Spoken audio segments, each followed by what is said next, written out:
Hey, I got a great one for you today. If you're a new insurance agent, you better watch this. Hey, if you've been selling insurance for a while, you better watch this. I'm going to bring you 5 tips that will help you and your business. I learned these the hard way. Hopefully you can learn them the easy way. Learn them from me. Learn them from my YouTube channel. You know what? Learn more from my YouTube channel. Like the video, subscribe, and turn on post notifications so that you can get all the fire content right when it comes up. All right, number 1, you want to schedule out your week. Now I'm going to walk you guys through exactly how you do that, exactly how you schedule out your week here.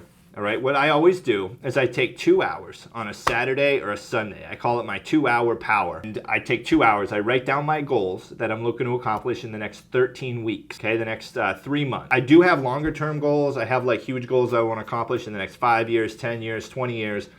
But 13 weeks is a good, like I can see 13 weeks away, right? If I can feel 13 weeks away, like a quarter, like it's not too far where it's like, okay, I can't really see that far out. And what I do, I write down up to 6 things that I want to accomplish, okay?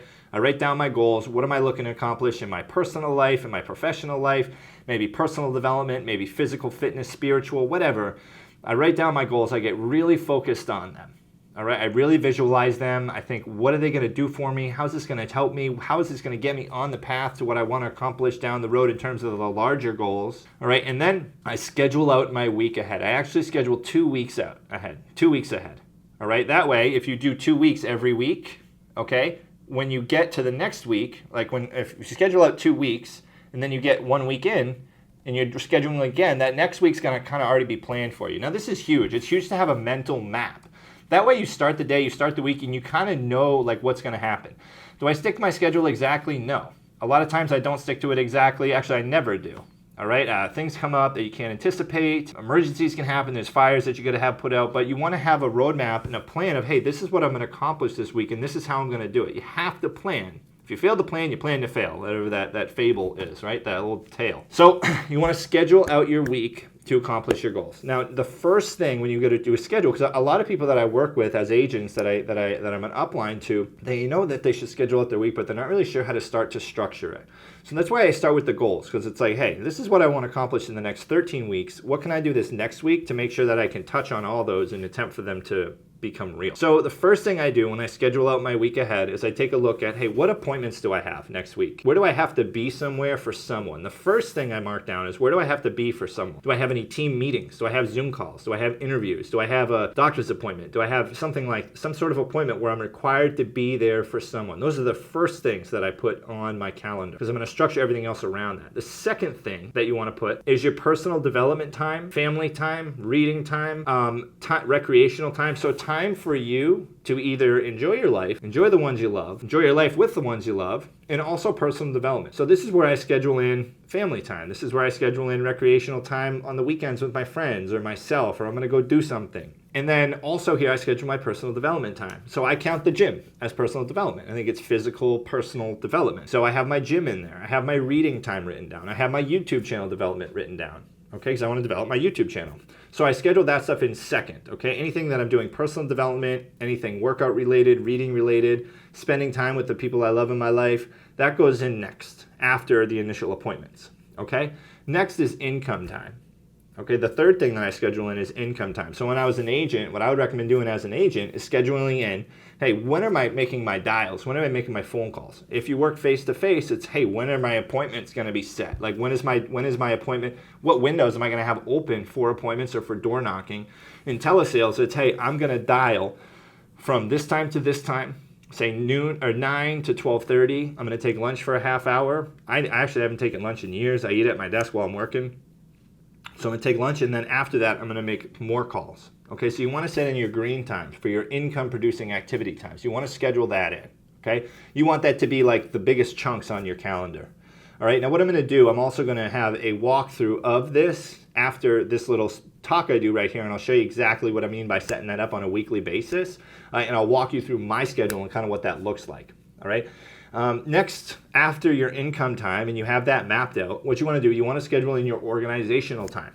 So like cleanup, setup type of thing, right? Like any administrative stuff, back office stuff, if you have to make changes in your CRM, if you have to set up automations, if you have to buy leads, if you have to, handle policy issues, anything like that. That's kind of like back-end administrative stuff to support your income producing time.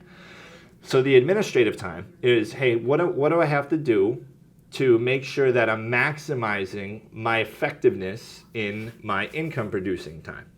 Okay, things are going to come up during the week that you kind of push to the side because you're focused on your sales, you're focused on making money, which should be the number one goal, driving revenue.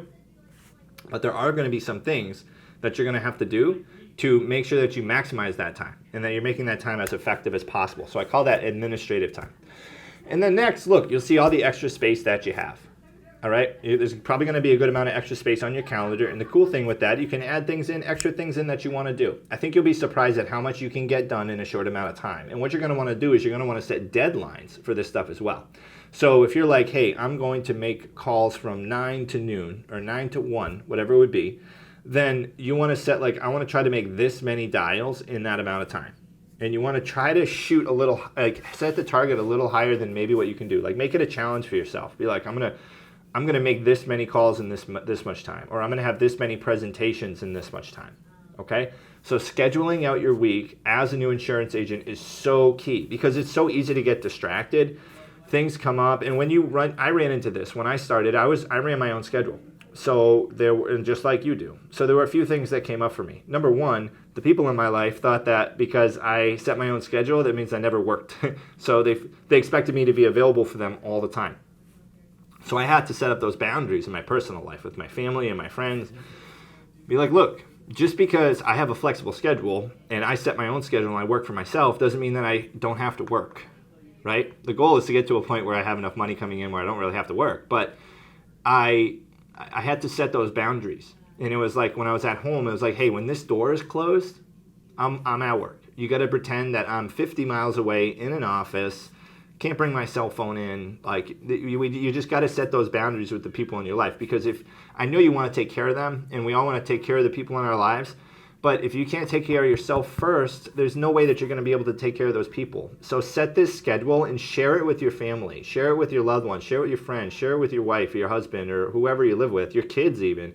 Be like, hey, look, this is my schedule this week, and I have you guys fit in here and work on it together, right? You guys can collaborate on it together, or if you're by yourself, then let some people know, hey, these are my work time. Maybe the people you're in touch with the most, this is the time I'm grinding, okay? Because they got to know that, and they have to respect that because you are self-employed. Second thing that I think is very important as a tip for new insurance agents is to set a high volume of activity, a metric to measure how much work you did that day, right? Because yes, the most important statistic is your income.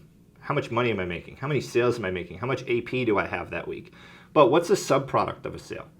Okay, a subproduct of a sale is what it takes to get to that sale, right? You can't have a sale in final expense telesales without making a phone call. If you're not talking to someone, a guy that I started at New York Life, and a guy, my partner who hired me, he was like, if you're not talking to someone, if you're not on an appointment or setting an appointment, you're not working.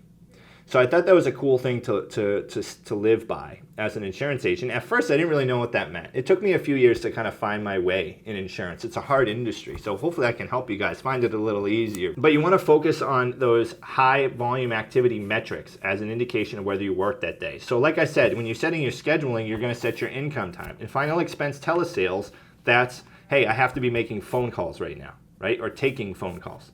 And what you want to measure, and you want to write this down every single day. You want to write all this stuff down. You want to write down how many phone calls did I make? How many presentations did I make? How many sales did I make? How many callbacks were requested? All right? You want to have a list of all your callbacks.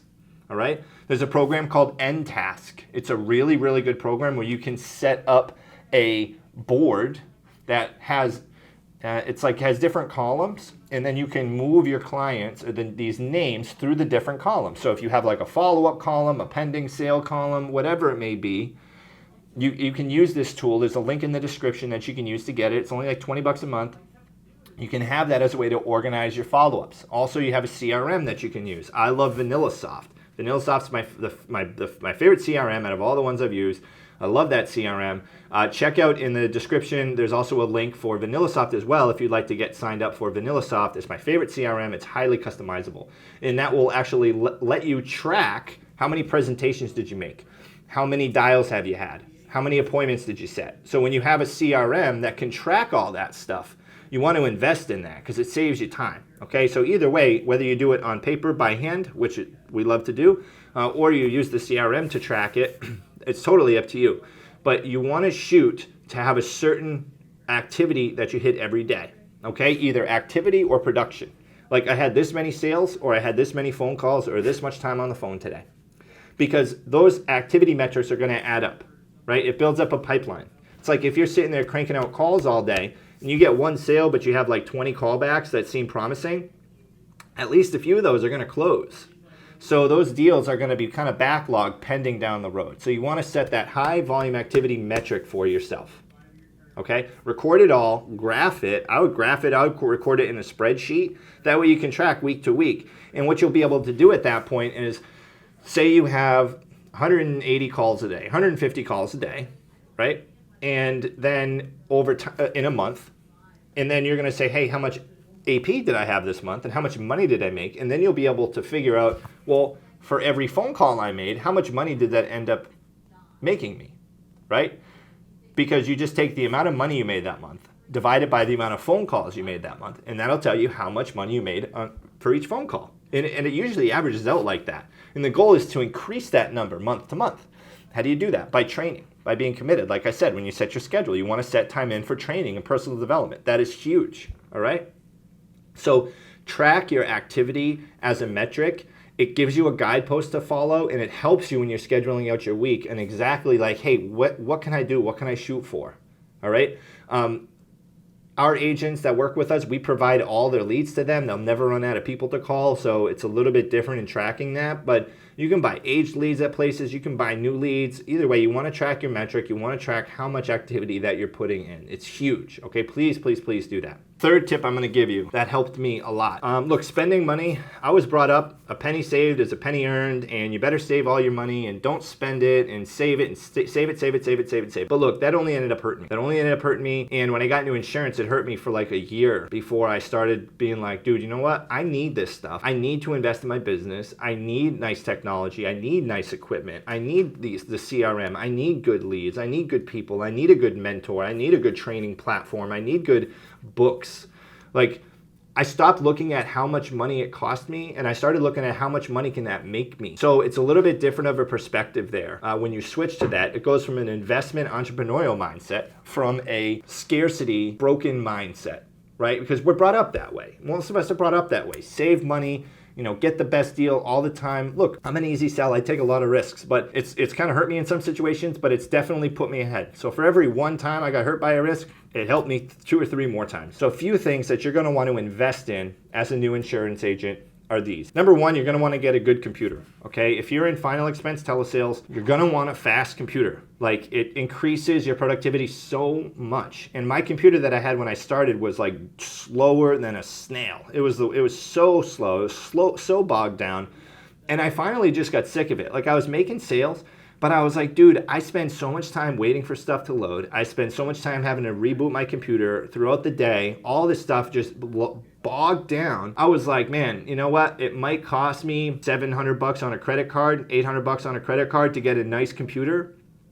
And that's what I did. I threw it on a credit card. I didn't have cash when I started. I threw everything on a credit card, and I ended up paying it off over time. It was an investment. Credit cards aren't bad if you use it for the right thing. So I bought a nice computer, and it increased my productivity so much. I started making more sales. I started making more money than I was because I could get more done in a shorter amount of time. So when you buy something for your business, you're saying, is this facilitating my business? Is this speeding up my ability to put a product in the marketplace and to make a sale? I could have more browsers open. You're going to want to get a second monitor as well. If you're in final expense telesales and you only have one monitor, you're doing yourself a serious disservice. So you want to have 2 monitors at least. I have 3, okay? But you want to have 2 monitors. You want to have like your CRM or your leads on one. You want to have your script, your objection handling tool on one. Check out the description as well. I have the objection handling tool. It's a great website. You can just click on it, and I'll talk about that in a second. But that's another piece of technology that I invested in. So I built the websites. I learned how to build websites. okay, through this program called Unbound. You can check out the tools there. If you want a website builder, I'll put that in the link too. You can just click on it and sign up. It's pretty cheap. It's only like $100 a month.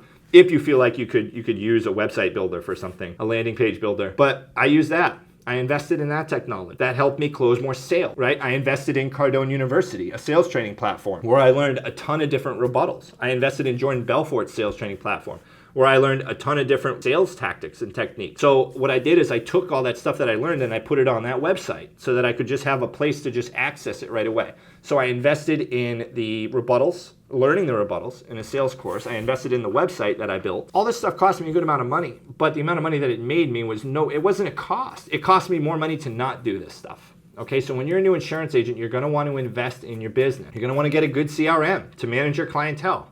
I had stacks of notebooks of people's information. You don't want that. You want to get a good CRM that can manage all your clients' information. Like I said, I like VanillaSoft. You can check out the link in the description if you want to check out VanillaSoft. Great company over there, Laura Jurasic. She's great. She's helped us in our agency a lot with getting everything set up for VanillaSoft. So I highly, highly recommend that CRM. Also, you want to invest in coaching. All right, you want to invest in mentoring. You want to invest in, hey, like, who do I know that has what I want? And maybe I have to pay them for their time to learn. And that's what I did. I invested in so much coaching and mentoring and leadership stuff. I would love, hopefully someday I can help coach insurance agents like that. I have a team right now. I try to help coach them. I'm trying to help build up leaders, but you want to invest in that. You want to invest in the people on your team if you decide to build a team, but that's for a total other video. This is like new insurance agents. If you're looking to build a team, hit me up. I'll give you some tips on that too. But you want to make sure that you're investing in the best leads that you can get. Okay, and you want to have a lot of leads to call. At first, yes, it's expensive to get a brand new lead every time. And would I recommend that to a brand new agent? Probably not. I mean, you don't so the conversion ratio on a brand new lead is definitely higher. But if you can learn to sell aged leads on the phone, then you'll be able to sell a brand new lead. But just because you can sell a brand new lead doesn't mean you can sell an aged lead. Okay, so I would recommend getting some new leads, but also buying some aged leads. Throw them in your CRM. It's really easy. You get VanillaSoft, you upload them in there, and you can just click right through and just kind of make a ton of phone calls every day. We get sales on aged leads all the time. It's not a bad deal. All right, I know plenty of new insurance agents who have started out and they're like, hey, I can't afford to buy 100 brand new leads. So you want to figure out how you can get aged leads. Also, check out another video I have in the description on how to make your own final expense Facebook ads. So if you're selling final expense or any type of insurance, really, you can use this video to teach yourself how to generate your own leads. Yes, it costs money. They're not free, but you're going to get them at cost, right? You're not paying you're not buying leads from someone. You're not paying someone for leads. So when you're generating your own, you're always going to save money. I invested in learning how to generate my own leads. I was like, okay, I can pay someone for leads forever, or I can learn how to do it myself. And that was one of the best decisions I ever made with that, was learning how to do that, learning how to market. Okay, so invest in yourself. Tip number 3, invest in yourself. Invest in your business. This is a business. Regardless of what you may think or may not think, this is a business. You have to invest. And if you don't have the money, put it on a credit card. Tip number 4, stay focused on the future. Okay, stay focused on what you want to accomplish in the future, because this business is a long-term business, okay? This is a get wealthy, slow business. Some people end up doing it faster than others, but no one gets rich like that in insurance, okay? There's usually some time. There's usually some trial and error, some heartache, some hard knocks. And as a new insurance agent, it's not the people who can make it through the ups that end up making it in this business. It's, hey, who can grind out and last through the tough weeks, the tough months, because it always happens.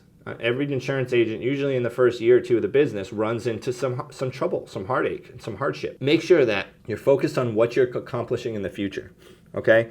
You want to keep those bigger goals in mind, like what am I trying to accomplish in the next few years for myself while working on your 13-week goals. What I'm saying is, like, keep your eyes on that prize, the mansion that you want, the boat that you want, the Ferrari that you want, the $1 million in your checking account that you want, traveling all over the world, the new house maybe you want to retire. I want to retire my dad. That's like a huge goal of mine that I have. That keeps me going. I'll do more for him than I would for myself, right? So keep your eyes on the future. Always be writing down your goals. Always be focused on what you want to accomplish. Have a vision board. So a vision board is when you print out pictures of stuff that you want in your life.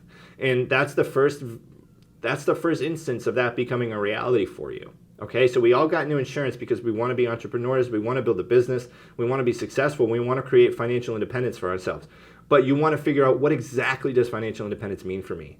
And what am I going to get after this? That's really what kept me through. I went through a tough time in this business, man. I almost went bankrupt a couple times. And I was like, what kept me driven? What kept me pushing? It was knowing that I'm taking the steps that I need to accomplish those greater things. Overnight successes don't happen. All you see is what happened. All you see is the success, but I promise you find anybody in insurance who's killing it, they've had some tough times. Like they've had some rough times, and it hasn't always been easy for them, but they stuck it out. Why? Because they were focused on the future. They know what they were doing. They know what they were working towards. So get on that stuff. And if you ever find yourself in the dumps, sad, depressed, get refocused, re-energized on your goals, sold on yourself, sold on what you're trying to accomplish for yourself and your loved ones, your family members. Having that long-term focus on what you're going to accomplish and what you're going to get for yourself, that's a huge, huge, huge part of this business, and it's going to help keep you going. Because I found that people who leave this industry, they can't see past next Friday. They can't see past the next paycheck, okay? This is a business, so they can't see past what their weekly income was. Yes, I know, it sucks because you got to pay bills and you got to have rent. And you're like, Justin, well, I got to pay rent and I have all this stuff due. Yeah, but if you take the actions required to buy a multi-million-dollar house with cash, or to be able to afford that, right? Then it's funny how the other little stuff falls in place anyway, right? Like if it's like, oh, I want to have 10 rental properties. I want to own 10 apartments as rental unit. Well, if you put in the effort required to get those 10 rental units, you're going to end up paying your rent anyway, right? And then that helps push you through those rough times and be like, I'm making this happen right now. I am putting my activity in regardless of what happened yesterday, the day before, the week before, the month before. It helps you keep going. It helps you stay focused, and it helps you deal with any of the day-to-day emotional issues that you may run into. Tip number 5, always overestimate the amount of effort that it's going to take to accomplish your goals in insurance. Always overestimate the amount of leads you're going to have to call, the amount of leads you're going to buy, the amount of appointments you're going to have to work, the amount of presentations you're going to have to make, the amount of money that you're going to have to spend, okay, the amount of time that you're going to put into this, the amount of sacrifices that you'll have to make. You always want to overestimate that. Now, what I mean is, say it takes 150 phone calls a day average for you to make 10,000 AP. Well, if you shoot for 200 or 250, then you're going to hit the lower amount anyway. So you always want to overestimate. So if you just shoot to accomplish what you're trying to accomplish, you're probably going to fall short on that a little bit. All right, so you want to be aiming higher than what you're actually intending to land on. Okay, aim a little bit higher. Not anything where it's going to it doesn't make sense and it's not motivating. But what I'm saying is overestimate, because anytime we fail at something, this is really important. Anytime we fail on something, or anytime we don't accomplish a goal we're setting out to accomplish, it's because we failed to correctly estimate the amount of effort that was required to accomplish that, right? We didn't correctly estimate the amount of effort that we'd have had to apply to make it happen. Most people who come into insurance and then quit, they quit because they failed to properly estimate the amount of time, effort, and energy it was going to take for them to be successful in insurance, okay? So having those larger goals, a lot of these things tie into each other here. Having those larger goals is going to help you be like, okay, I have to put a ridiculous amount of effort in. Because all your sales, your clients pay your bills. Your clients are going to pay your rent. Your clients are going to buy you those rental units, that nice house on the beach, the house in the mountains, the nice apartment that you've always wanted, the charity donations that you want to do, retiring your family, helping your loved ones. Maybe you got a sick loved one or a sick child or a sick parent that you want to help. Okay, whatever it is, overestimate, having those massive goals there will help you overestimate, and it'll help you be like, hey, I know I have to accomplish this, and it's okay if it takes me a little extra time, energy, and money. So you want to always overestimate the amount of effort that it's going to take to accomplish something. I'm trying to grow a YouTube channel now, okay? I invested $6,000 into a course to learn how to do YouTube. I haven't started it yet. I bought a book. I read it. Really good book on YouTube. On how YouTube works, okay? And I know, I'm like, hey, this YouTube thing, it ain't just about throwing a video on your phone and throwing it online anymore. There's a lot that goes into it. So there's a lot of effort, time, energy, money. I threw that course on a credit card. I'm like, hey, whatever, it'll pay itself off, right? It's an investment. I would rather spend $5,000 and learn for someone who's built multiple million subscriber YouTube channels for people than spend 3 years figuring it out myself. I can learn it in a couple months if I pay someone for it. So I'm overestimating the amount of effort it's going to take for me to get 100,000 YouTube subscribers. I'm like, dude, I'm going to have to be insane on my content creation and everything else. And I'm going to need subscribers just like you. So always overestimate the amount of effort. And that way you won't get let down, right? It's like setting expectations or setting expectations of yourself. If you set the incorrect expectation, then you can really, really let yourself down. Then you can get frustrated. And all it really comes down to is that you didn't think it took more than you thought it would. So those are my 5 tips to new insurance agents that I hope will help you guys. Number 1, schedule out your week. Okay, write down your goals, schedule out your week. If you want a template for that, I have it in the description of the video here. So number 1, write down your goals, schedule out your week every week. Number 2, focus on high volume activity targets and record your metrics. If you're going to focus on how many door knocks do I have, how many appointments did I have, how many sales did I have, how many presentations did I have, whatever. If you're in telesales, it's how many phone calls did I make and how many presentations did I have, how many sales did I have, and how much talk time do I have talking with clients on the phone today. Next, don't be afraid to invest in yourself and in your business. Invest in technology, invest in personal development stuff, invest in mentoring, invest in leads, invest in coaching, invest in training, invest in yourself, because the investment in yourself is the only thing that you'll never lose out on. Everybody's put money in Bitcoin and stocks and all this stuff. No, you are the most valuable asset.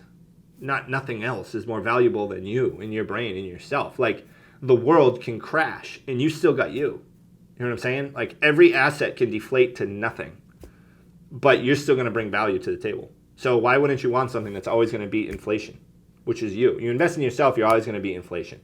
Okay? Invest in yourself.